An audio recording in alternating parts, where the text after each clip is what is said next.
The dead ship had no name left. Whatever markings it once carried had been burned off by whatever had killed it. It drifted slow and sideways between two moons, leaking frozen gas from a hole in its midsection big enough to park a shuttle inside. Ren Adler brought his salvage vessel in from the dark side where the sensors would read clean. He did things quietly out of habit. 20 years of working the fringe systems of the Valdran Imperium taught a man that being noticed was a tax he could not afford. His daughter Dover was already suited up by the time he matched Drift. She had her kit on her hip and her recorder running, and the look on her face she always had before a new wreck, that particular kind of focus that made her look exactly like her mother. "You see the registry markings?" she asked over the comm. "What's left of them? Valdran military transport, old class, probably a reassignment hauler. They use them to move cargo between garrison posts." "What kind of cargo?" "The kind they don't want to lose and don't want to explain." They boarded through the breach. Solt, Ren's crewman, came behind them with the cutting tools and the light rig. The inside of the ship was cold and dark and full of the particular silence of a place where everyone had already left or died. Panels hung open. Lockers had been forced, someone had come through before them, in a hurry, and taken whatever was obvious. They found 3 bodies in the corridor near the bridge. Valdran crew, still in harness, killed by pressure loss from the look of them. Ren documented them out of old habit. The Imperium would not care. They rarely did about their own people on the fringe, but he documented them anyway. The cargo hold was sealed from the inside. That was unusual. Solt cut the lock while Dover checked the exterior readings. The hull around the hold was fractionally warmer than the rest of the ship. Not much, but enough that her instruments caught it. "Something in there is still generating heat," she said. The door came open. The smell hit them first, something organic and warm, like turned earth after rain. The hold was not large. Stacked against the far wall, nested inside a cradle of insulation foam that had been carefully and deliberately arranged, were 3 objects, each one roughly the size of a large equipment drum, black as burned iron, faintly luminous at the seams, where thin lines of light pulsed like something breathing slowly underneath the surface. Ren had seen a lot of strange things in 20 years. He stood in the doorway for a long moment and said nothing. Dover walked straight past him and crouched in front of the nearest one. She pulled off her glove and put her bare hand against the shell. It was warm. She could feel, just faintly, a vibration that was not mechanical, a rhythm, irregular and alive. "Ren," she said, "I see them. Do you know what they are?" He knew he had seen illustrations in the old suppressed texts that circulated on the black market among people who collected that sort of thing. Most people assumed those illustrations were exaggerated. Looking at the real thing now, he understood they were not. "Dragon eggs," he said. Dover stood up slowly.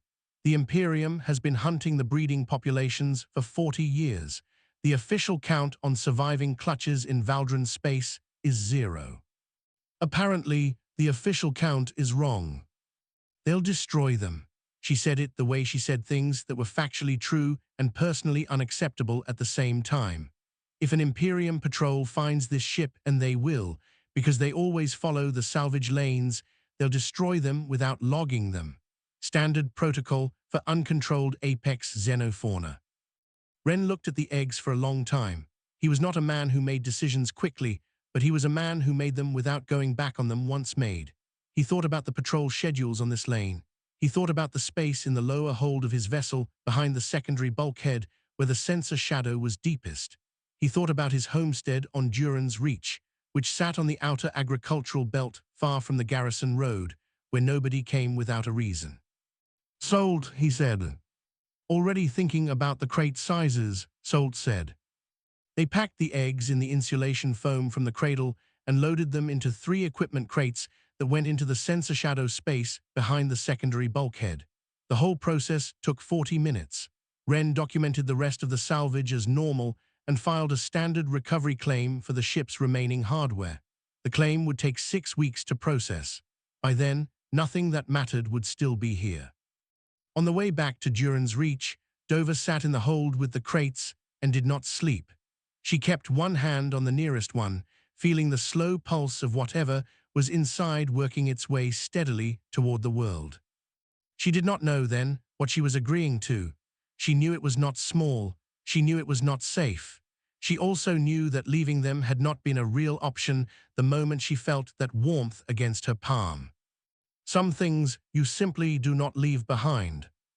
Ren said nothing for the whole journey, but when they made final approach to Duran's Reach, he took the long route in the one that swung wide of the garrison's scan array, the one that added 2 hours and cost extra fuel.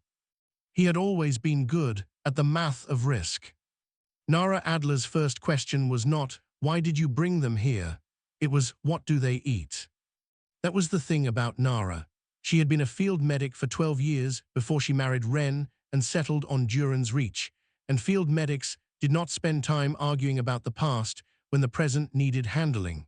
She looked at the 3 eggs sitting in the back storage room under 2 heat lamps and a borrowed thermal blanket, and she made a list. The first egg hatched on a Tuesday night, 3 weeks after the ship. Dover was sleeping on the floor of the storage room when it happened. She woke to a sound like someone slowly tearing apart a piece of thick leather, and then a small black head pushed through the shell and looked at her with eyes the color of cooling iron, dark orange, going to gray at the edges. It was the size of a large dog. It was also unmistakably thinking. Not in the way animals think about food or threat. It looked at Dover the way a person looks at someone they are deciding whether to trust. For about 30 seconds, neither of them moved. Then the hatchling made a sound low in its chest, a vibration more than a noise, and stepped the rest of the way out of its shell and walked directly to her and pressed its head against her hand. Dover sat on the floor of the storage room and cried, and did not know exactly why. The other 2 hatched over the next 2 nights. The second was larger and slower to move, suspicious of everything, but once it decided a thing was acceptable, it was immovable on the subject. The third was the smallest and spent its first 2 hours examining every corner of the room with the systematic focus of someone conducting an inspection. The family named them Flint for the big one, Reed for the quick one, Moat for the smallest. The naming was Nara's idea. She said that anything you raised deserved a name, and anything that looked at you the way these 3 looked at people was not going to be treated as livestock in her home. Feeding them was the first challenge. They ate meat, a lot of it, and Duran's Reach was not rich land. Ren quietly expanded the livestock operation, filed the paperwork as a commercial breeding venture, and paid the garrison tax on it without complaint. No one asked further questions. The outer agricultural belt was full of people running operations the garrison found too dull to inspect. By the end of the first year, each dragon was the size of a large horse. By the end of the second, they were bigger than that. Dover studied them constantly. She pulled everything she could find from pre-Imperium xenobiology archives, fragments, mostly, since the Imperium had spent 40 years removing the literature. What she assembled was incomplete, but enough to understand several things. Dragons did not bond to owners. They bonded to people. The distinction was total. A dragon that was purchased, caged, commanded it would not thrive, would not cooperate, and according to 3 separate buried reports from early Imperium attempts at domestication, would choose death over sustained captivity. But a dragon that grew up alongside people it chose to trust was something else entirely. The bond was mutual and permanent, and ran, the old texts suggested, deeper than behavior into something biological. A threat to the bonded family produced a response in the dragon that no Imperium weapons test had ever managed to interrupt once it began. Ren read those reports once and never mentioned them again. He did not need to. What surprised Dover most was how fast they learned. She had expected animal intelligence, fast reflexes, good instincts, survival responses. What she found instead was something that watched her work and began anticipating it. Moat, the smallest, once rearranged tools Dover had left out in the order she typically needed them. She had done it without being asked, without instruction, simply because she had been watching long enough to understand the pattern. By year 3, Flint had begun producing controlled heat from his chest, not yet full flame, but enough warmth to heat a room. Reed moved at speeds that broke the motion sensors Dover set up to study her. Moat could detect the electromagnetic signature of the garrison's census drones before any instrument on the homestead registered them. She would go very still and look at a specific point in the sky, and Wren would have exactly enough time to move the others underground before the drone passed over. They built a second cellar for that purpose, deep, with reinforced walls and a ventilation system that dispersed heat signatures. Salt built it without being asked for a blueprint. He understood what was needed. 12 people on Duran's Reach eventually knew the truth, neighbors who had noticed things and could be trusted. Dover brought each of them in carefully over time, and none of them told anyone. This was not only loyalty. It was that once you met the three of them, once Flint looked at you with that absolute steadiness, once Reed tilted her head and clearly understood what you were saying, once Moat brought you something you had dropped before you knew you had dropped it, you understood instinctively that you were in the presence of something that deserved protecting. At the end of year 3, a Valdran census drone passed over the property. Moat caught it with 11 minutes to spare. Everyone moved. The drone logged nothing unusual. That night Wren sat at the kitchen table and did the math he always did: garrison schedules, patrol routes, inspection cycles. He had been doing it for 3 years. He would keep doing it, because the math was the only thing between what they had built here and the empire that would destroy it without a second thought. He was good at the maths, but he also knew that math had limits. 10 years pass differently when you are watching something grow. There was no single moment when the dragons stopped being hatchlings. It happened the way all real changes happen, gradually and then completely, and you only understood it had finished when you looked back and realized the thing you remembered no longer matched what was standing in front of you.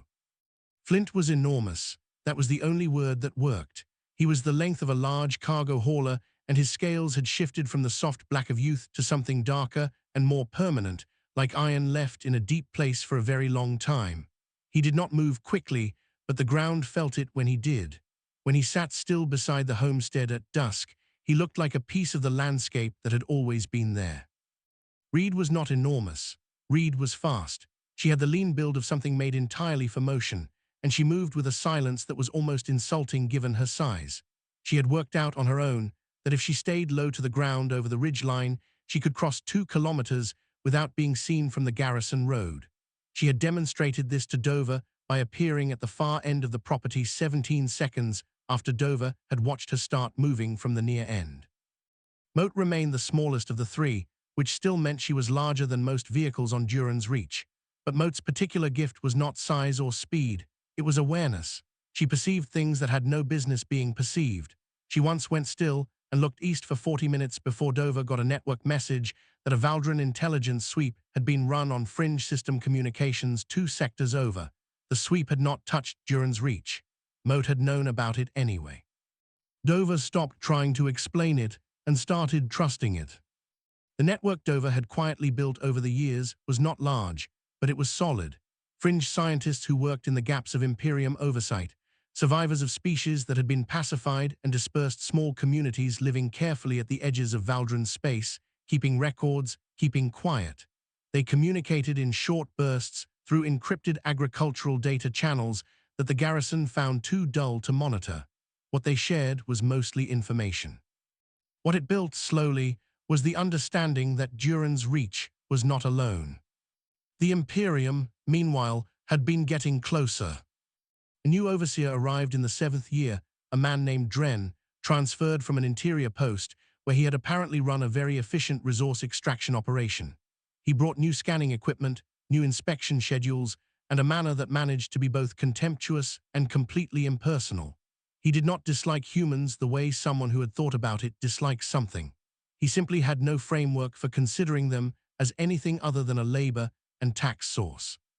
It was, in its way, worse than hatred. Dren filed paperwork efficiently. He ran the garrison road surveys on schedule.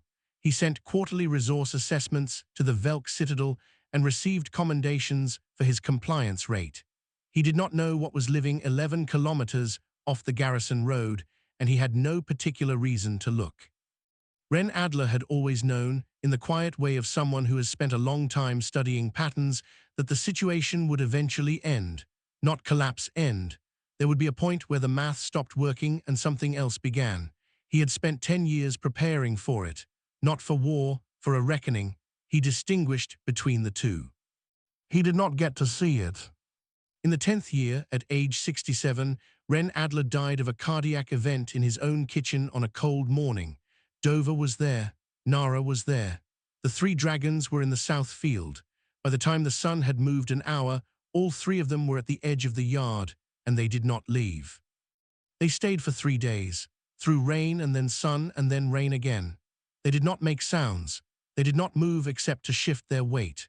Nara brought food out and left it near them, and they ate, without looking away from where Ren had been buried at the edge of the property, under the grey stone he had picked out himself 2 years ago, because he had always been practical about these things. No one in the family spoke to them during those 3 days. It did not feel like the right thing to do. Grief recognizes itself. On the 4th morning they were gone from the yard, and in their usual places, Flint by the south field, Reed running the ridge, Moat watching the east. But something in the way they held themselves had changed in a way Dover could not put into words precisely. They were not sadder. They were not harder. They were settled in a way they had not been before, as if the grieving had resolved something and what remained was a kind of permanent, quiet understanding. Dover understood it because she felt it too. She took over the math, the garrison schedules, the patrol routes, the inspection cycles. She did it the way Ren had done it, without complaint, without drama, as a simple necessary task that kept the people she loved alive. She also began, quietly, to prepare for the moment when the math would not be enough. Because the Imperium kept getting closer, the new scanning satellites Dren had installed covered more of the outer belt than the old ones. The inspection windows were shrinking. The net was tightening the way nets always do, slowly, methodically, without malice, which somehow made it worse. Something was coming. Moat watched the east every morning now for longer than before. Dover watched her and waited and kept the math running. It was a thermal ghost that gave them away. The new scanning satellite Dren had installed in the outer belt ran a standard geological survey every 14 days. It was looking for mineral deposits because Dren's quarterly reports to the Velk Citadel included natural resource assessments, and finding something extractable was the kind of result that kept a career moving. The satellite was not looking for life signs. It did not need to be. But 3 large, warm-blooded animals sleeping in a deep cellar still leave a signature if the scan is sensitive enough. And Dren's new equipment was sensitive. The geological survey returned a result flagged automatically as anomalous 3 clustered heat sources in a subsurface space on an outer agricultural property. Each one roughly the thermal output of a small industrial furnace.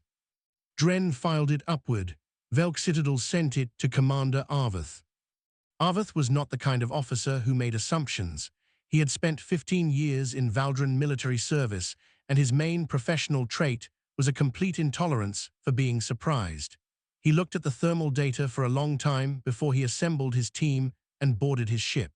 He told his crew they were investigating a possible illegal mining or manufacturing operation. He did not say that the heat signature pattern looked like nothing in his reference files, because he did not want anyone deciding what they were going to find before they found it. Moat woke before the ship entered the system. She stood up from where she had been resting in the south field and looked northeast for 2 minutes without moving, and then she walked to the cellar entrance and hit the door 3 times with her foreleg. Inside the cellar, the vibration was unmistakable.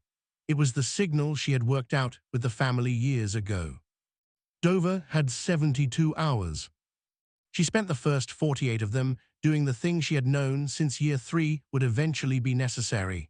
She went to every person in her network on Duran's Reach, all 12 of them, and she told them that the time for secrecy was ending, not because they had failed, because the alternative to speaking first was being spoken for, and that was worse. She also sent messages through the encrypted agricultural channels to the wider network.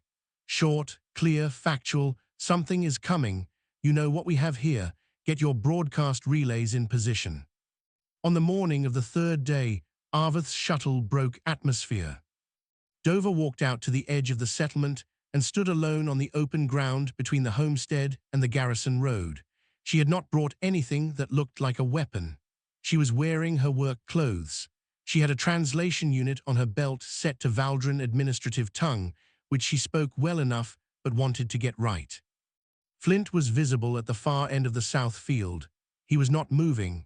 He was simply standing there, facing the shuttle's approach, and even at that distance, there was something about the scale of him that rewrote the calculation of the landscape. Reed was not visible, which Dover knew from long experience meant Reed was watching from a position no one could identify. This was somehow worse, and she knew Arvath's sensors would know it too. Moat was behind the homestead, listening to everything. The shuttle landed. Arvath stepped out with 4 soldiers, all of them holding their weapons in the careful way of people who had been told to project calm and were working at it. He was a compact man, grey at the edges, with the measured way of moving that came from years of walking into unknown situations and choosing to live through them. He looked at Flint, he looked at Dover, he said nothing for a moment. Then, is it bonded to you? Dover was slightly surprised by the question. It was not what the standard pacification script opened with. All 3 of them are, she said. We raised them from eggs. We found them 11 years ago. Arvath processed this. 3. You're only seeing 1, that's deliberate. He absorbed that as well. He was good at absorbing information without reacting to it immediately, which was, Dover thought, probably the reason he was still alive after 15 years of Valdran military service. She told him everything, plainly, without drama, in the same clear way she had written her records for the past 11 years. The salvage run, the eggs, the family, the 11 years of careful, quiet life. She told him what the old suppressed texts said about bonded dragons. She told him that the 3 of them were not weapons and had not been raised as weapons, and that the family had no interest in fighting anyone. We would like to be left alone, she said. We are asking, clearly, now while there is still the option to ask. Arvath contacted the Velk Citadel from his shuttle. He sent 1 report. The situation at the target property was beyond current garrison assessment capacity, and he recommended no escalation until a full evaluation could be completed. He used careful language.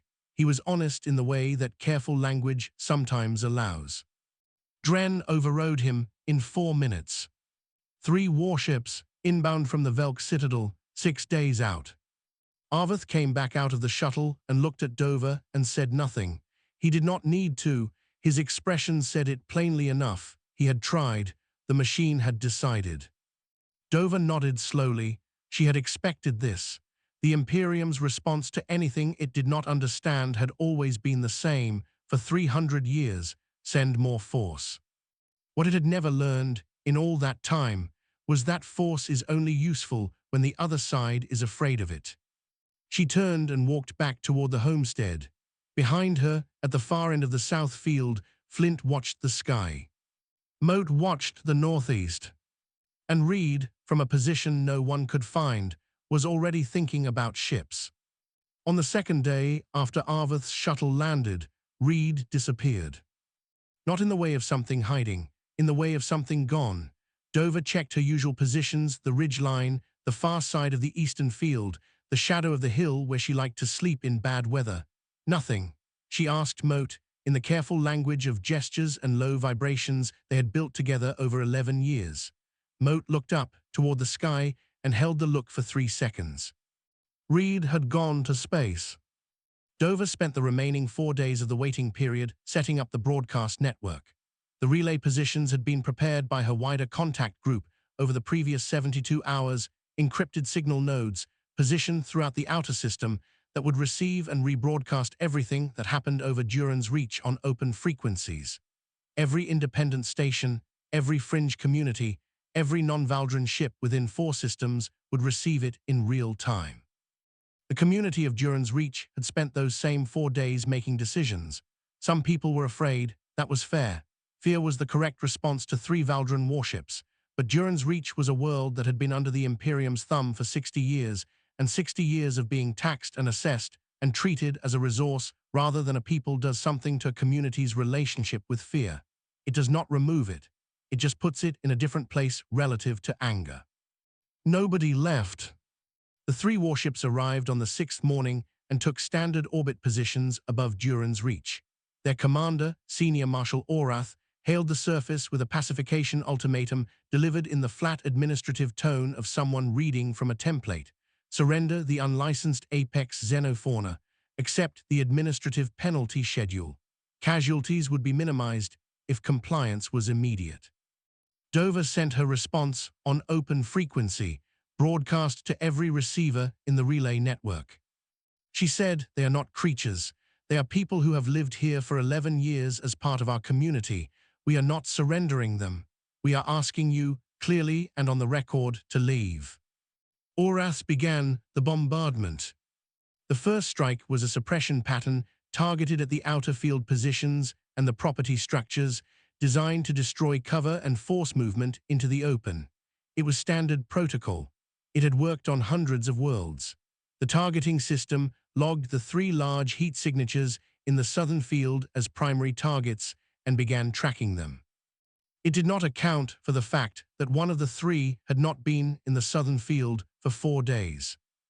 Reed hit the lead warship from behind at a speed that the ship's sensor logs would later record with a notation of instrument error because the number was impossible. She was not trying to destroy the ship. She had thought about this. Dover had seen it in the way Reed had been watching the supply runs and the garrison equipment for years, cataloging and understanding. Reed hit the engine assembly with the same precision she used to navigate the ridgeline at night. Specific, controlled, targeted. The primary drive of the lead warship went dark. The ship dropped out of its orbital pattern and began a slow emergency drift. The other 2 warships lost formation, trying to compensate. Their targeting systems began tracking the biological contact at extreme speed, and their threat assessment systems, which had been designed for missiles and fighter craft, did not have a classification that fit what they were seeing. Flint walked into the bombardment. That was how Dover would describe it later in the record. He walked into it. The directed energy strikes hit him, and he absorbed them and kept moving, and the watching community of Duran's Reach, which had gathered on the high ground to see, went completely silent because there was nothing to say. The old texts had described it. Reading it was different from watching it. He reached the edge of the property and raised his head toward the second warship, and the heat he produced was the same heat he had been making since year 3, scaled up by 11 years of growth, and the second warship's forward array went dark, and its hull temperature began rising in a way that its crew found extremely motivating in the direction of retreat. Moat had been quiet for 2 days. She had been sitting in the old cellar, the first one, the one they had built 11 years ago, and she had been listening to the electromagnetic spectrum in the way she had always listened to it, the way she had detected drones and satellite sweeps and distant signal bursts since she was 3 years old. She understood communications. She had understood them for years from the outside, passively. Now she did something she had apparently been preparing to do for a long time. She reached into the signal space between the 3 warships, and she went quiet inside it. The ships lost contact with each other. Not jammed, the Imperium's engineers would spend months trying to explain the mechanism, because jamming left traces and this left nothing. The signal paths simply did not connect.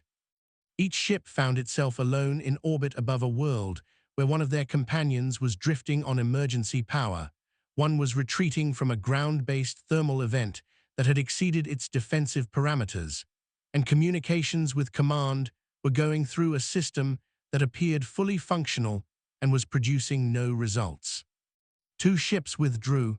The third, Orath's, held position. He was trying to reach a tactical relay to call in additional forces. He was close to succeeding. Arvath locked him out of the communications array. He did it from a secondary console in a maintenance corridor with 3 lines of manual override code that he had spent the last 6 days deciding whether to enter. He entered them. He lost his career in the moment he did it. He understood this completely and did it anyway.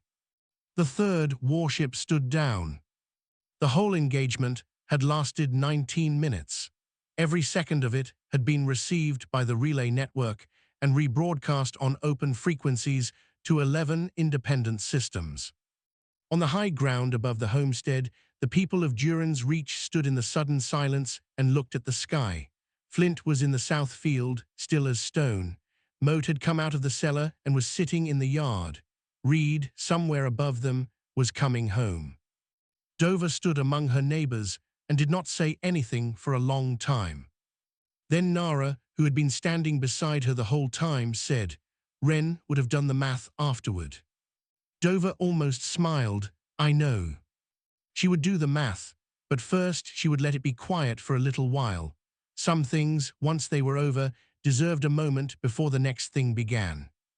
The footage spread the way things spread when an empire cannot stop them, through every gap in the information controls, through every fringe relay and independent broadcaster and quiet data packet folded inside agricultural reports. By the time the Valdran Imperium's Interior Communications Board issued a suppression order, 11 systems had already received the full 19 minutes.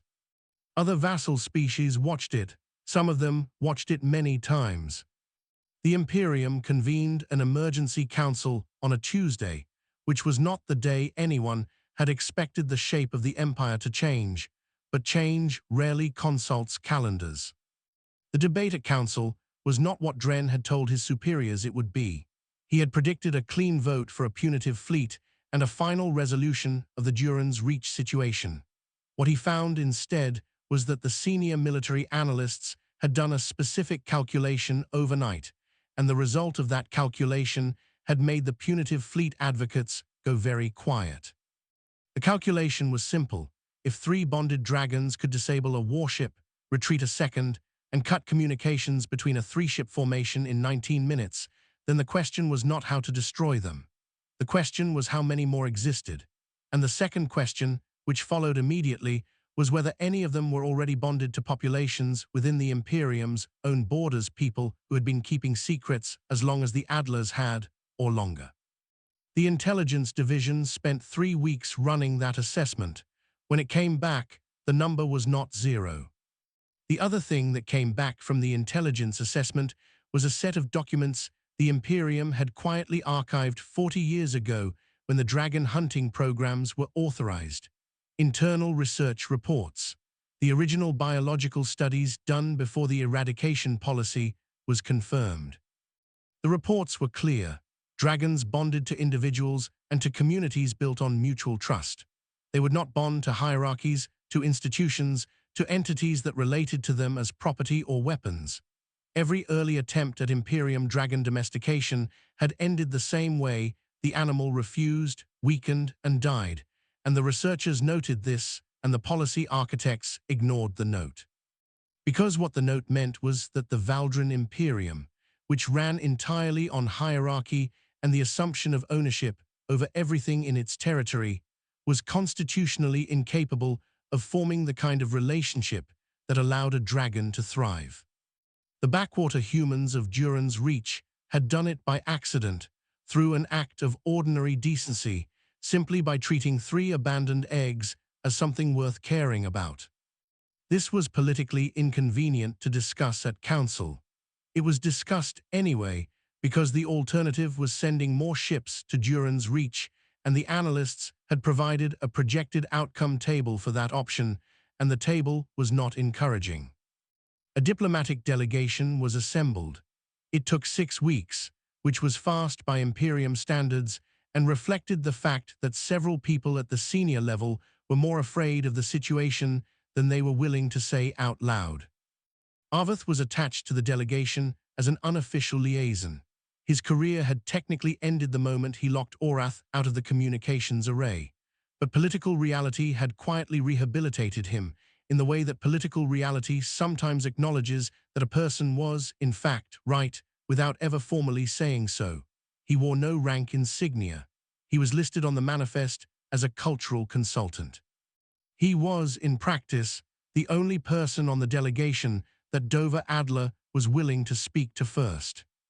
They met on the same open ground outside the settlement where Dover had met him 5 months earlier. The delegation stood in a careful line with the formal posture of people aware they were being observed by history. Arvath stood slightly to the side. The morning was cold and clear. The dragons were not present for the meeting. Flint was visible at the far end of the south field, exactly where he always was in the morning. Reed was on the ridge. Moat was somewhere that was not immediately obvious, which meant she was listening. The lead delegate delivered the Imperium's formal statement. Duran's Reach would be recognized as an autonomous protectorate.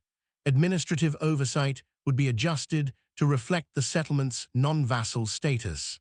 The garrison would be reduced to a monitoring presence with no enforcement authority. Dover listened to all of it without expression.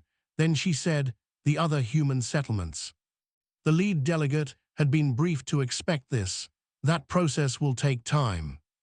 "It will take the time it takes," Dover said, "but it begins now or we are having a different conversation." It began now. The formal reclassification documents were signed on the transport ship in orbit because nobody had thought to bring a table. The settlement's 12 trusted neighbors stood as witnesses. Nara Adler stood among them and said nothing, which was what Wren would have done and which felt correct. The delegation left the same afternoon. Arvath stayed for 2 more days, officially to complete a site assessment, in practice because Dover had things to tell him and he was the right person to tell them to. He would carry those things back to the Imperium's interior, where they would do whatever they were going to do. That was not something she could control. What she could control was the record. On the evening before Arvath left, Dover sat at the kitchen table that Wren had built 23 years ago from local timber and started writing. Not a summary, not a diplomatic document, the whole thing. From the beginning, the dead ship, the eggs, Nara's first question, Flint taking his first steps out of the shell, and the small specific weight of a hatchling pressing its head into a human hand, the 10 years of careful math, the 3 days the dragons had spent at the edge of the grave. She wrote it plainly, in simple language, for whoever came after her, because someone would always come after, and they would need to know what had been done here and how and why. Not so they could repeat it exactly, so they understood what it required. Moat came and sat by the door while she wrote, not guarding, just present, the way she had always been present, close enough to be felt, quiet enough not to intrude. Dover wrote through the night. The last line she wrote was a question. She left it without an answer because it did not have one yet. It was a question for the people who would read it next, in whatever situation they found themselves in, on whatever world, under whatever empire thought it owned them. What are you willing to raise, and how long are you willing to wait? She set down the pen. Outside, the first light was starting. Flint shifted in the south field, the way he always did at dawn, that slow, enormous, deliberate movement that meant the day had begun and everything was still here. 11 years of silence, 19 minutes. The empire had not fallen. It had been forced to learn something which was harder and would last longer. That was enough. For now, it was enough.